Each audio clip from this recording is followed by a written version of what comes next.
చాలా చాలా వరకు ఇప్పుడున్నటువంటి ఈ నెక్స్ట్ జనరేషన్ని మనం కాపాడుకోవాలి అనుకుంటే ఇప్పుడు మనం అందరం కూడా ఇటువైపు పోదాం, పల్లెకి పోదాం అనే నినాదం, లేదంటే ప్రకృతిని కాపాడుకుందాం అనే నినాదంతో తెలిసిన వాళ్ళందరూ గుర్తించి దీన్ని అందరికీ కనువిప్పు తెచ్చేటట్టుగా ఉండాలి.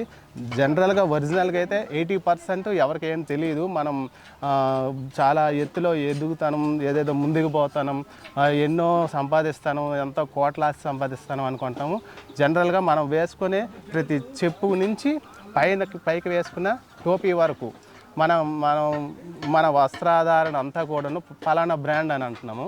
అట్లాగే మనం వాడేది ఒక స్కూటీ కానీ, సైకిల్ కానీ, లేదంటే ఒక కారు కానీ, అది కూడా ఫలానా బ్రాండ్ అంటున్నాము. కానీ నువ్వు తినే ఆహారం ఏంటి, ఎక్కడి నుంచి వస్తుంది, అది ఏ బ్రాండ్, అది ఎవరు పండిస్తున్నారు, అది మనకి ఎట్లా వస్తుంది, అది మనం తింటే మనకి ఏం జరుగుతుంది అనే దాని గురించి ఆలోచించట్లేదు.